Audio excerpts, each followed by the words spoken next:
నమస్తే ఆర్ఈ5 న్యూస్ కి స్వాగతం.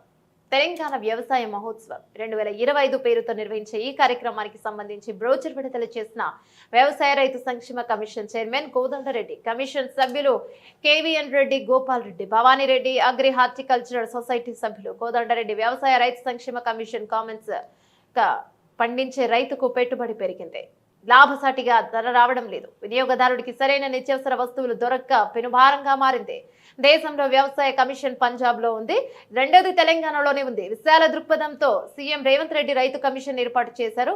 వ్యవసాయ శాఖ రిటైర్డ్ అయిన ఉద్యోగులు సొసైటీలో పనిచేసి సలహా సూచనలు చేయండి. నిజామాబాద్ లో పండించిన పసుపు రైతులు చాలా మంది బాధపడుతున్నారు, నష్టపోతున్నారు. వ్యవసాయంలో ఆధునిక యంత్రాలు లేక రైతులు ఇబ్బంది పడుతున్నారు. ఏ పంటకు ఆ పంటకు వ్యవసాయ యంత్ర పరికరాలు రావాల్సిన అవసరం ఉంది. రాష్ట్ర స్థాయిలో అగ్రి హార్టి ఎగ్జిబిషన్ సొసైటీ మంచి పేరుంది. వ్యవసాయ యంత్ర ఉత్పత్తులు రైతులకు, వినియోగదారునికి లాభం చేకూర్చడమే లక్ష్యంగా సొసైటీ పనిచేయాలి. రాజకీయాలకు అతీతంగా మీ సొసైటీ పనిచేస్తుంది. మీ ప్రయత్నాన్ని స్వాగతిస్తున్నాం. రైతులకు వ్యవసాయం లాభసాటిగా మారాలి. ఆత్మహత్యలు ఆగాలి. ములుగులో అమాయక గిరిజన రైతులకు అన్యాయం జరిగింది. మొక్కజొన్న నకిలీ విత్తనాలతో రైతులకు నష్టం జరిగింది. నిమ్న ఖమ్మం జిల్లాలో ఒక రైతు ఆత్మహత్య చేసుకున్నాడు. రైతు ఆత్మహత్య సొసైటీకి మంచిది కాదు. రంగారెడ్డి జిల్లాలో కూరగాయలు పండించేందుకు 200 మంది రైతులకు ఒక చోట చేర్చి కూరగాయలు పండించేందుకు కమిషన్ కృషి చేస్తోంది. కమిషన్ ఆఫీసులో కూర్చొని కాకుండా క్షేత్రస్థాయిలో తిరిగి పనిచేస్తుంది. చాలా మంది రిటైర్డ్ అయిన అధికారులు స్వచ్ఛందంగా పనిచేస్తున్నారు. ప్రకృతి వ్యవసాయంలో ధృవీకరించే వ్యవస్థ కావాలి, దాన్ని ధృవీకరించాలి, సైంటిఫిక్ గా నిర్ధారణ చేయాలి. ఇతర దేశాల్లో ఈ వ్యవస్థ ఉంది, మన దగ్గర కూడా ఇలాంటిది ఏర్పాటు చేయాలని ప్రభుత్వానికి సూచన చేస్తాం. నేను పూర్తిగా ఏం వ్యాపారం అయితే లేదు, వ్యవసాయం చేస్తాను. అయితే ఒక ల్యాండ్ అంటే మా చిన్న ఉండేది ల్యాండ్ ఒక 15-16 సంవత్సరాలు దాన్ని కంటిన్యూగా తీస్తాను. పంటను చేస్తూ లాస్ట్ 1-2 years ఎవరికి పంట పడుతుంది. అది వచ్చినాక నాకు వేరే ఒక సైడ్ రోడ్ సైడ్ ఇది నీకు పంటకు వచ్చింది కదా, ఈ ల్యాండ్ నేను తీసుకుంటే ఎక్స్చేంజ్ చేసుకున్నాక 3 acres ప్లాట్. నేను వరి నాటితే ఎట్లా నాటితే వరి అట్లే ఉండదు. 20 5 బస్తాలే ఉంది. సో నా డైరీ నాకు ఒక పెట్ట ఆ పేడ స్ప్రే చేసిన దాంతో అంటే ఇక అన్నది ప్రతి సాధ్యం కాకపోవచ్చు అట్లా చేయాలి. సో అందుకే ముందే దాన్ని భూమి కాపాడుకోవాలి. అది కంప్లీట్గా కొలాప్స్ అయింది. అయితే దాదాపు నేను అనుకుంటా 3 acres ఒక 100 meter పైన పెట్ట మొత్తం నింపి చేస్తే ఆసారి మళ్ళీ వరే ఎందుకంటే చేస్తే అన్న కలుస్తుంది. కలిసినప్పుడు చేసినప్పుడు ఆసారి ఎకరాకు 10 బస్తాలు, మళ్ళీ సంవత్సరం మళ్ళీ 1 ఎకరా మళ్ళీ అట్లే నింపాం. మళ్ళీ 100-120 ట్రాక్టర్ల పేడ మొత్తం నింపితే అంటే పెద్దవాళ్ళు పేయింట్లో పెద్ద ఉంటారు. ఏమన్నా ఇంకా పంట పండుగ చచ్చిపోతుంది వేడితో. సో అయినా అట్లే పెట్టు చేస్తే అది మళ్ళీ 40 బస్తాలకు వచ్చింది ఎకరా. ఆ తర్వాత ఆ పొలం పక్కకే ఒక అతను లెక్కలు చేపలు పడతాడు, ఒక ముస్లిం గాంధీని.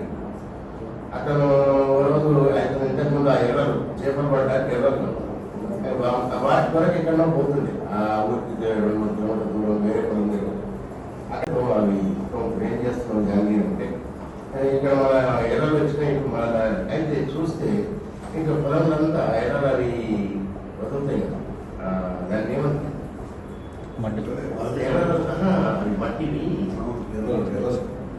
ఎర్రలు పైన మట్టి గడ్డలు వస్తాయి. పొలమంతా అవి కనిపిస్తుంది. ఎక్కడ ఉన్నా కొంచెం అంటే ఒక 5-6 ఇంచుల లోపల తీస్తే అంతా ఎర్రలు ఎక్కడ చూసినా అది కనిపిస్తుంది. ఇంకా తర్వాత ఏ పంట పెట్టాము అక్కడ కూడా 45-50 క్వింటాలు ఎకరాకు అట్లా. సో ఇక అది ల్యాండ్ సెట్ అయిపోయింది. ఇదంతా అప్పుడప్పుడు వేప ఈ వేయించే కేకు అట్లాంటివి చేస్తూ ఇక పట్లేదో తగ్గించుకుంటూ వస్తాం. ఇప్పుడు నాగార్జున సార్ కింద మేము చూస్తే కొన్ని దగ్గర వాళ్ళు 3-4-6 బస్తాల వరకు డిఏపి వాడుతూ 4 బస్తాలు యూరియా వాడుతుంది. ఎంత ఎందుకు వాడుతున్నట్టు లేకపోతే పంట వస్తలేదు అంటే నాకు తెలిసి నాగార్జున సార్ ఆ విధంగా వాడే దగ్గర ఇంకొక 5-6 సంవత్సరాల కన్నా ఎక్కువ క్రాప్ ఆల్మోస్ట్ అది ఎండింగ్ స్టేజ్కి వచ్చేసి సో మరి ఇదంతా చాలా ప్రమాదకరమైనటువంటి స్టేజ్కి పోతున్నాం కాబట్టి దీన్ని సీరియస్గా మనం కాన్సన్ట్రేట్ చేయవలసిందే. లేకపోతే ఇంత జనాభా ఉన్న దేశంలో తప్పకుండా భోజనానికి అయితే కష్టమే కానీ ఇబ్బంది పరిస్థితి వస్తుంది. కాబట్టి దీని మీద కాన్సన్ట్రేట్ చేయాల్సిన అవసరం కాన్సన్ట్రేట్ చేయాల్సిన అవసరం ఉంది. అంటే చెప్తున్న ఎగ్జాంపుల్ నాదే చెప్తున్నా. అంటే ఒక 5 బస్తాలకు వచ్చింది 3 ఎకరాలు, దాన్ని మళ్ళీ యథావిధిగా 120 బస్తాలకు తీసుకుపోగలిగింది.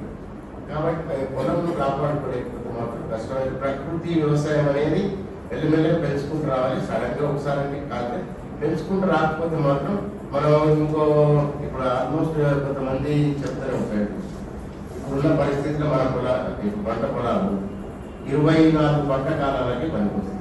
అంటే 10-12 సంవత్సరాలు 2 బస్తాలు ఇతరులు పెట్టి ఇతరులనే వస్తే భోజనానికి అయితే కష్టమైన పరిస్థితి వస్తుంది.